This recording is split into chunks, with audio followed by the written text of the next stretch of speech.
For this visual DBQ, I will be discussing this prompt. Evaluate the extent to which the decline of the fascism movement during the 1930s in the UK was caused by economic, social, and political factors.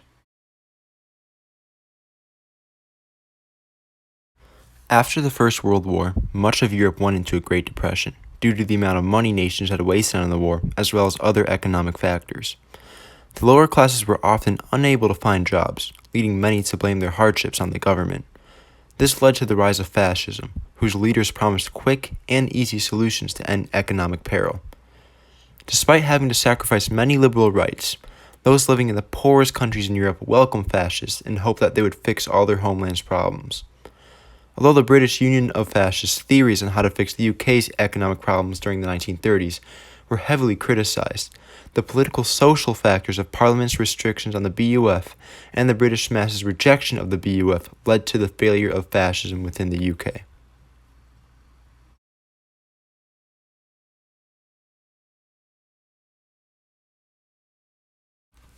The economic reasons why fascism failed in the UK was because England's economic well-being compared to the rest of Europe was substantially better, and the British Union of Fascist plans to solve what economic problems the UK had were very flawed. As seen in this document, England's unemployment rate during the 1930s steadily fell, without the help of fascism. For this reason, a unitary leader with a completely centralized government was not needed to swiftly provide jobs and stimulate the economy, as Parliament was doing just fine enacting and passing legislation to help the underprivileged. However, England wasn't without its economic problems, as there were still thousands living in poverty.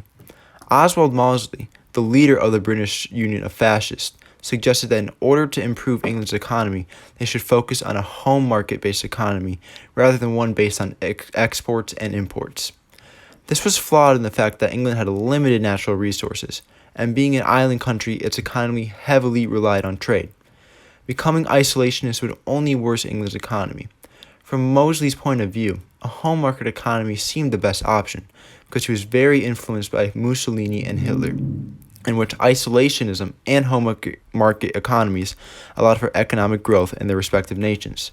However, the same method would fail in England, further disproving the ideas of British fascists and continuing their downfall.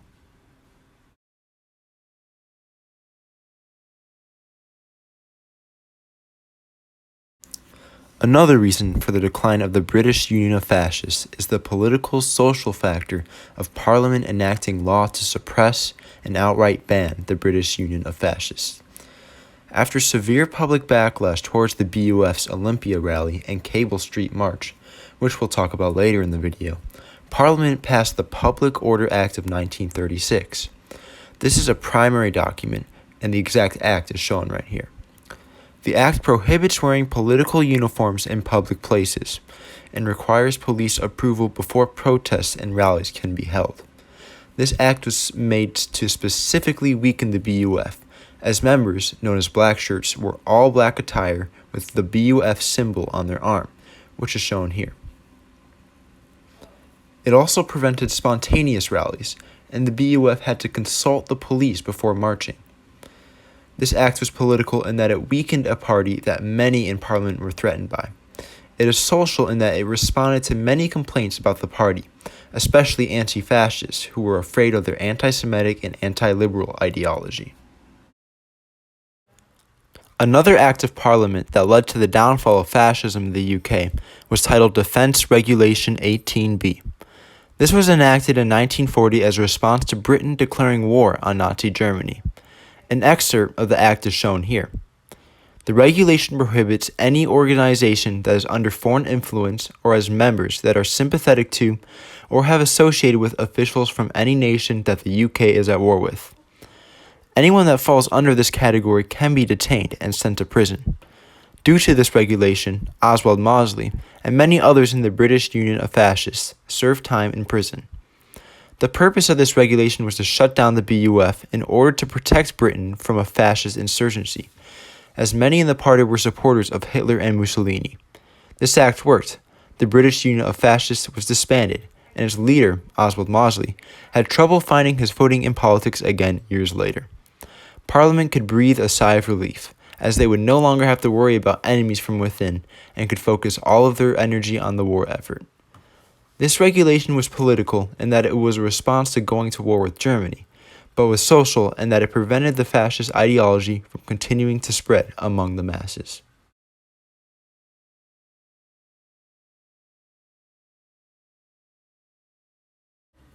The final reason why fascism failed in the UK was the political social factor of the UK's masses rejecting the BUF's ideas and actions.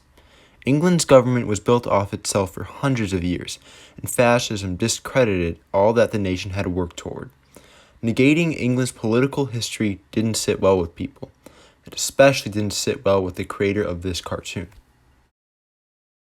The comic is titled Pageant of Liberty at Runnymede, and it features an assortment of characters on the left, staring disdainfully at Oswald Mosley on the right, who is doing a Nazi salute. The characters on the left each represent acts, bills, and laws passed by Parliament throughout England's history. It starts off with the Magna Carta, moves to the Bill of Rights, then the Reform Bill, and then all the way at the end there is the Women's Right to Vote, which was passed in 1928. On the right, you have a sign that says British Fascist Party, sign here, with Oswald Mosley standing in front of his own version of the Magna Carta. Oswald Mosley's version of the Magna Carta states, "To make me leader, and then to abolish the right of every free Englishman to open his mouth against me forever and ever. Amen." The main message of the comic is to show that the Fascist Party spits in the face of England's long history of bills, laws, and acts that have slowly built English policy and government brick by brick. One major detail that I really appreciated about this comic is the fact that Mosley has his own anti-Magna Carta, as the Magna Carta stripped ultimate power from the king, while Mosley's gives him ultimate power, really representing the divide between a parliamentary system of government and fascism. This comic is political in that it shows the difference between fascism and a parliamentary system of government, but is social in that it shows the efforts of many English people to preserve their history and rights. Comics like these help people realize the flaws of the British Union of Fascists, causing them to lose support and eventually disband. Another reason why the public turned on the British Union of Fascists was because of their use of violence to send a message. When holding rallies, the BUF would often use violence in order to remove those that opposed them at rallies. This document exemplifies many people's thoughts on the BUF's use of violence. It reads, "Fascists looked back with satisfaction on the beating they had given the Reds, and claims that it had restored free speech in Britain. Anti-fascists regarded it as the moment they unambiguously exposed the brutal face of fascism, and condemned it thereafter in the eyes of all decent Englishmen." The historical context behind this document is the Olympia rally of 1934, in which the BUF violently ejected anti-fascists protesting the rally. The British Union of Fascists used their own fascist defense force to attack anti-fascists, quickly turning public opinion against them. This document is political in that it shows a political party trying to gain support and trying to get rid of the opposition, but is social in that the English population felt threatened by fascists because of the use of violence, swaying public opinion against them. The BUF's use of violence turned many away from the party, causing them to lose support and prevented the rise of fascism. The final example of British society rejecting fascism comes from the Battle of Cable Street in 1936.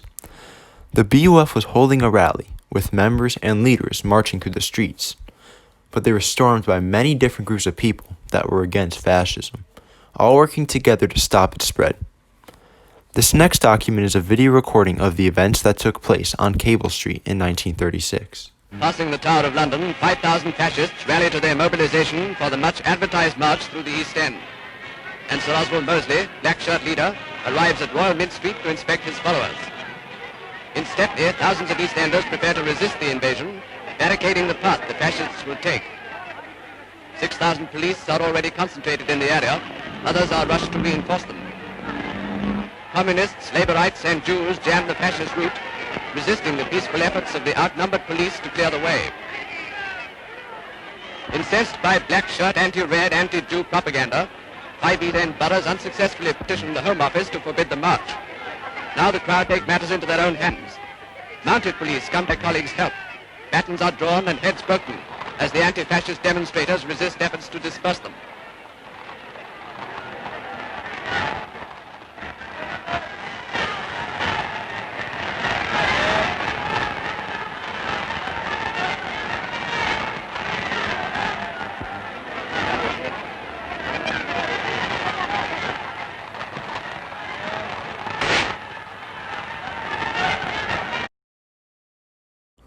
From the rioters' point of view, the Fascist Party is a direct threat to them and their freedom.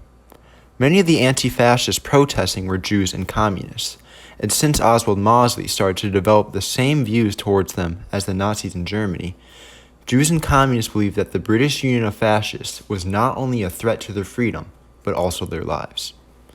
The Battle of Cable Street is political in that two different political ideologies have direct confrontation with each other, but social in that those fighting the fascists wanted to protect their rights and their lives. As a response to the Battle of Cable Street, Parliament passed the previously mentioned Public Order Act of 1936, further weakening the British Union of Fascists' influence and reach. All the documents that I used are shown right here, and the ones that are bolded were primary sources. Thank you very much for watching, and I hope you enjoyed the video.